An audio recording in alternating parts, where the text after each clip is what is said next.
देशवासियों, मेरे देश के किसानों का भारत की अर्थव्यवस्था में बहुत बड़ा योगदान है। भारत के किसानों की मेहनत रंग ला रही है। पिछले साल अनाज के उत्पादन में मेरे देश के किसानों ने कि पुराने सारे विक्रम तोड़ दिए हैं। ये सामर्थ्य है मेरे देश का। उतनी ही जमीन, लेकिन व्यवस्थाएं बदली, पानी पहुंचने लगा, अच्छे सीड्स मिलने लगे, किसानों को अच्छी सुविधाएं मिलने लगी, तो वो अपना सामर्थ्य देश के लिए बढ़ा रहा है। आज भारत दूध, दाल, जूट जैसे उत्पादन में नंबर 1 है दुनिया में। आज दुनिया का दूसरा सबसे बड़ा फिश प्रोड्यूसर, मेरे मछुआरा भाई बहनों की ताकत देखिए। फिश प्रोड्यूशन में दुनिया में हम दूसरे नंबर पर पहुंच चुके हैं। आज भारत चावल, गेहूं, फल और सब्जी के उत्पादन में भी दुनिया में दूसरे नंबर पर पहुंच चुका है। साथियों, आपको खुशी होगी, मेरे देश के किसान जो पैदावार देते हैं, आज वो उत्पादन दुनिया के बाजार में पहुंच रहा है। 4 लाख करोड़ रुपया एग्रो प्रोडक्ट का एक्सपोर्ट हुआ है। ये मेरे देश के किसानों ने भी ताकत दिखाई है। हम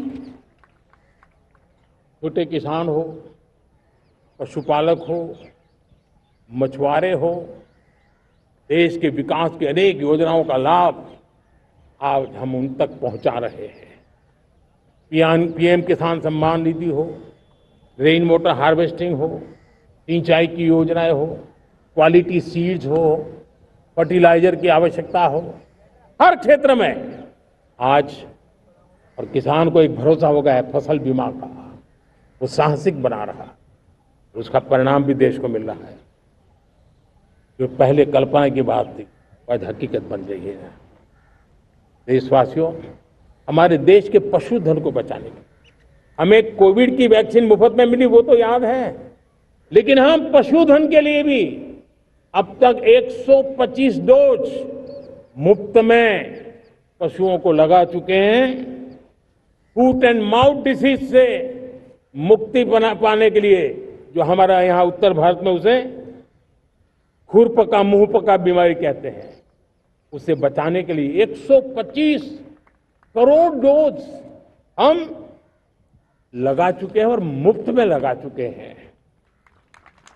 हम खेती के मामले में देश के वो जिले जहां के किसान औरों से पीछे रह गए, किसी न किसी कारण से 100 जिले ऐसे हैं जहां अपेक्षाकृत कम खेती है, और इसलिए हमने 100 जिले आइडेंटिफाई किए हैं पूरे देश में से, और वहां के किसानों को एम्पावर करना, किसानों को शक्ति देना, किसानों को मदद करने का एक अभियान चलाया है।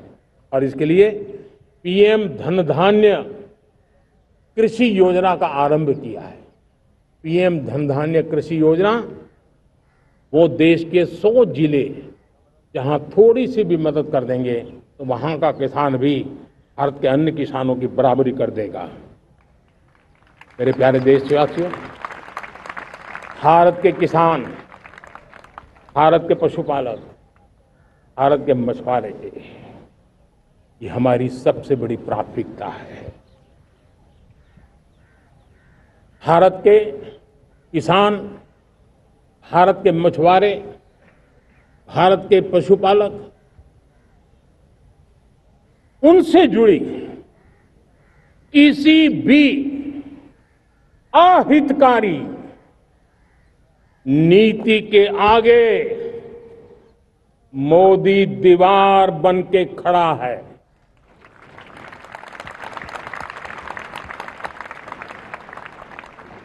भारत अपने किसानों, अपने पशुपालकों, अपने मछुआरों के संबंध में कभी भी कोई समझौता नहीं स्वीकार करेगा।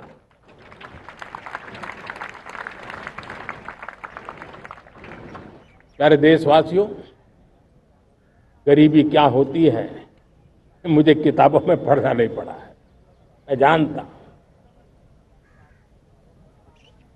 सरकार में भी रहा हूं और इसलिए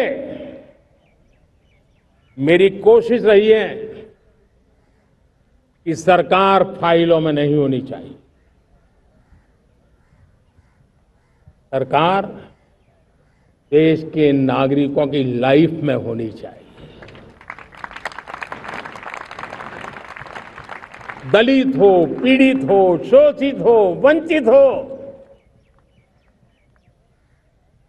उनके लिए सकारात्मक रूप से सरकारें प्रोएक्टिव हो, सरकारें प्रो पीपल हो। उस दिशा में हम निरंतर प्रयास कर रहे हैं। समाज के हर जरूरत व्यक्ति के लिए कुछ लोगों को लगता है कि सरकार की योजनाएं पहले भी आती थी। जी नहीं, हम सरकार की योजनाओं को जमीन पर उतार रहे हैं, सैचुरेशन पर बल देते हैं और सामाजिक न्याय का अगर कोई सच्चा एजुकेशन है तो सैचुरेशन में है, जिसमें कोई हकदार छूटे नहीं, हकदार के घर तक सरकार जाए और उसे अपना हक की चीजें मिले, उसके लिए हम काम कर रहे हैं। जनधन अकाउंट जब खोले गए ना, वो सिर्फ बैंक का अकाउंट था ऐसा नहीं है, उसे एक स्वाभिमान मिला था कि बैंक के दरवाजे मेरे लिए भी खुलते हैं, मैं भी बैंक के दरवाजे में जाकर के टेबल पे हाथ रख करके बात कर सकता हूं। यह विश्वास हमने जगाया है। आयुष्मान भारत ने बीमारी को सहने की आदत से मुक्ति दिलाने का और उनको अच्छे स्वास्थ्य के लिए मदद करने का काम। और जब हम वरिष्ठ नागरिकों को 5 लाख रुपए से ज्यादा मदद कर करके उनके आरोग्य की चिंता करते हैं, आज पीएम आवास 4 करोड़ गरीबों को घर मिलना मतलब जिंदगी के नए सपने वहां सजते हैं। वो सिर्फ 4 दीवारें नहीं है दोस्तों। रेहड़ी पटरी वालों के लिए पीएम स्वनिधि योजना, जो कभी ब्याज के चक्कर में फंसा रहता था, आज पीएम स्वनिधि से रेहड़ी पटरी वाला भी, और आपने देखा वो यूपीआई से पैसे लेता है, यूपीआई से पैसे देता है। ये बदलाव आखिरी व्यक्ति तक चिंता, लोगों की लाइफ में सरकार होनी चाहिए।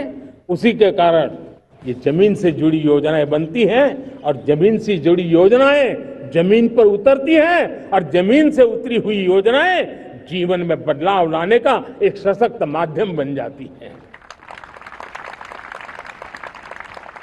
एक समय था, गरीब हो, पीड़ित हो, आदिवासी, वंचित हो, दिव्यांग हो, हमारी विधवा माताएं बहनें हो, अपने हक के लिए दर दर भटकते रहते थे। सरकारी दफ्तरों में चक्कर लगाते लगाते जिंदगी पूरी हो जाती।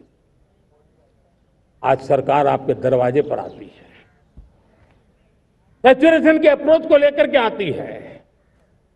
करोड़ों लाभार्थियों को सरकारी योजनाओं का लाभ मिल रहा है। डायरेक्ट बेनिफिट ट्रांसफर एक बहुत बड़ा क्रांतिकारी काम हुआ है। साथियों, गरीबी हटाओ के नारे देश ने बहुत सुने हैं, लाल किले से भी सुने, और देश सुन करके थक गया था और देश ने मान लिया था कि गरीबी हट नहीं सकती है। लेकिन जब हम योजनाओं को गरीब के घर तक ले जाते हैं, विश्वास को गरीब के मन में हम पैदा करते हैं, तो मेरे देश के 25 करोड़ गरीब गरीबी को परास्त कर करके, गरीबी से बाहर निकल करके एक नया इतिहास बनाते हैं। आज 10 करोड़ गरीब और 10 वर्ष में 25 करोड़ से ज्यादा गरीब गरीबी को परास्त कर करके गरीबी से बाहर निकले हैं और एक नियो मिडिल क्लास तैयार हुआ है। मेरे साथियों, ये नियो मिडिल क्लास और मिडिल क्लास एक ऐसी जुगलबंदी है जिसमें एस्पिरेशन भी है, एफर्ट भी है। वो देश को आगे बढ़ाने के लिए बहुत बड़ा सामर्थ्य बनने वाली है। मेरे प्यारे देशवासियों, बहुत ही निकट भविष्य में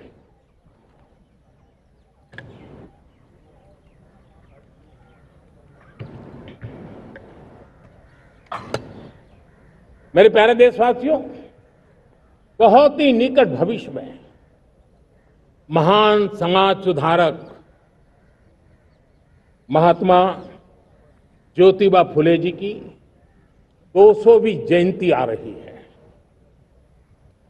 हम उस जयंती के समारोह शुरू करने जा रहे हैं और महात्मा ज्योतिबा फुले के सिद्धांत, उन्होंने जो मंत्र दिए, उसमें हमारे लिए प्रेरणा है। पिछड़े को प्राथमिकता, पिछड़े को प्राथमिकता देते हुए हम परिवर्तन की ऊंचाइयों को प्राप्त करना चाहते हैं। हम इसके लिए परिश्रम की पराकाष्ठा करना चाहते हैं। हम पारदर्शी नीतियों के द्वारा पिछड़ों को प्राथमिकता, ये हम धरती पर उतारना चाहते हैं, हर पिछड़े के जीवन में उतारना चाहते हैं। साथियों, रेहड़ी पटरी वालों के लिए स्वनिधि योजना हो या हमारे हुनर वाले, हाथ से काम करने वाले विश्वकर्मा योजना की बात हो, आदिवासी में भी जो पिछड़े रह गए हैं उनके लिए पीएम जनधन की योजना की बात हो, हमारे पूर्वी भारत को विकास में पूरे देश के अंदर बराबरी में लाना और उनको नेतृत्व देने की दिशा में काम हो, हम सिर्फ समाज पिछड़े हो उनकी चिंता तक अटकने वाले नहीं है। जो क्षेत्र पिछड़े हैं उनको भी हम प्राथमिकता देना चाहते हैं। जो जिले पिछड़े रहे हैं हम उनको प्राथमिकता देना चाहते हैं। जो ब्लॉक पिछड़े रहे हैं उनको प्राथमिकता देना चाहते हैं। हमने 100 एस्पिरेशनल डिस्ट्रिक्ट, 500 एस्पिरेशनल ब्लॉक, उसी मिशन में काम किया है। हमने पूर्वी भारत के विकास के लिए हजारों करोड़ रुपए के इंफ्रास्ट्रक्चर के प्रोजेक्ट को बल दिया है। हमने पूर्वी भारत के जीवन को बदल करके देश की विकास यात्रा में भागीदार बनने का, मेरे प्यारे देशवासियों, जीवन हर क्षेत्र में विकास होना चाहिए। विकास के लिए खेल का भी महत्व होता है और मुझे खुशी है कि एक जमाना था जहाँ बच्चे खेल में अगर समय लगाते तो माँ बाप ज्यादा पसंद नहीं करते थे। आज एकदम से उलट गया है। अगर बच्चे खेलकूद में आगे आते हैं, रुचि लेते हैं, तो माँ बाप गर्व से भर जाते हैं। मैं इसे एक शुभ संकेत मानता हूं। मेरे देश के परिवार के अंदर खेल को प्रोत्साहन का वातावरण मैं देखता हूं, मेरा मन गर्व से भर जाता है। मैं इसे देश के भविष्य के लिए बहुत शुभ संकेत मानता हूं। और साथियों, इस खेल को बढ़ावा देने के लिए हमने नेशनल स्पोर्ट्स पॉलिसी, कई दशकों के बाद हम देश में खेलो भारत नीति को लेकर के आए हैं, ताकि एक खेल जगत का सर्वांगीण विकास का प्रयास हो। स्कूल से लेकर के ओलंपिक तक हम एक पूरा इकोसिस्टम डेवलप करना चाहते हैं, चाहे कोचिंग की व्यवस्था हो, फिटनेस की बात हो, खेल के मैदान हो, खेल की व्यवस्थाएं हो, खेल के लिए आवश्यक साधन हो, लघु उद्योगों को भी खेल के साधन बनाने में मदद करने की बात हो। यानी एक प्रकार से पूरा इकोसिस्टम हम दूर दराज के बच्चों तक पहुंचाना चाहते हैं। लेकिन साथियों, जब मैं फिटनेस की बात करता हूं, जब मैं खेलकूद की बात करता हूं, तब मैं एक चिंता भी आपके सामने रखना चाहता हूं। हमारे देश के हर परिवार को चिंता करनी चाहिए। मोटापा हमारे देश के लिए बहुत बड़ा संकट बनता जा रहा है। आने वाले वर्षों में लोग, जो पंडित लोग हैं वो कहते हैं, जो जानकार लोग कहते हैं, हर तीसरे व्यक्ति में एक व्यक्ति मोटापे का शिकार होगा। हमें मोटापे से बचना है, ओबेसिटी से बचना है। और इसलिए मैंने बाकी सब करना पड़ेगा, लेकिन एक छोटा सा सुझाव दिया था कि परिवार तय करे कि जब खाने का तेल घर में आएगा 10% कम ही आएगा और 10% कम ही उपयोग करेंगे, और हम ओबेसिटी के खिलाफ लड़ाई को जीतने की दिशा में हम अपना योगदान देंगे।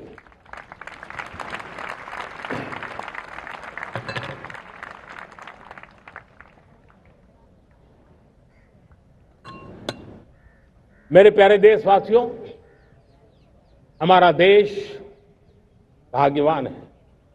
हजारों साल की विरासत के हम धनी हैं और वो हमें निरंतर ऊर्जा मिलती है, प्रेरणा मिलती है, त्याग और तपस्या की राह मिलती है। आज गुरु तेग बहादुर यह वर्ष गुरु तेग बहादुर जी का 350वां शहीदी वर्ष है। देश की संस्कृति की रक्षा, भारत के मूल्यों की रक्षा के लिए उन्होंने अपना सब कुछ न्योछावर कर दिया। मैं आज उनको नमन करता हूं।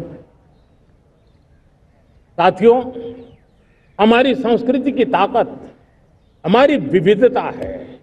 हम विविधता को सेलिब्रेट करना चाहते हैं। हम विविधता को सेलिब्रेट करने की आदत बनाना चाहते हैं। यह हमारा गौरव है। यह हमारा भारत माँ का यह बगीचा कितने विविध प्रकार के फूलों से सजा हुआ है, कितनी विविधताएं हैं। ये विविधता हमारे लिए एक बहुत बड़ा हमारी विरासत है, बहुत बड़ा गौरव है। हमने प्रयागराज के महाकुंभ में देखा भारत की विविधता को कैसे जिया जाता है। एक स्थान पर करोड़ों लोग, एक ही भाव, एक ही प्राण, एक ही प्रयास, दुनिया के लिए बहुत बड़ा अजूबा है। महाकुंभ की वो सफलता भारत की एकता की, भारत के सामर्थ्य की दुहाई देती है। साथियों, हमारा देश भाषाओं की विविधता से बहुत ही भरा हुआ है, पुलकित है। और इसीलिए हमने मराठी, असमिया, बांग्ला, पाली, प्राकृत को क्लासिकल लैंग्वेज का दर्जा दिया है। और मेरा मत है, हमारी भाषाएं जितनी विकसित होगी, हमारी सभी भाषाएं जितनी समृद्ध होगी, हमारे नॉलेज के सिस्टम को भी उतना ही बल मिलने वाला है।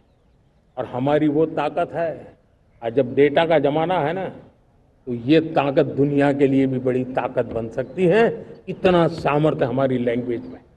हमें हमारी सभी भाषाओं पर गर्व होना चाहिए। हमारी सभी भाषाओं के विकास के लिए हर किसी ने बनते हुए प्रयास करना चाहिए। साथियों, पांडुलिपि में हमारे ज्ञान के भंडार पड़े हैं, लेकिन उसके प्रति उदासीनता रही है।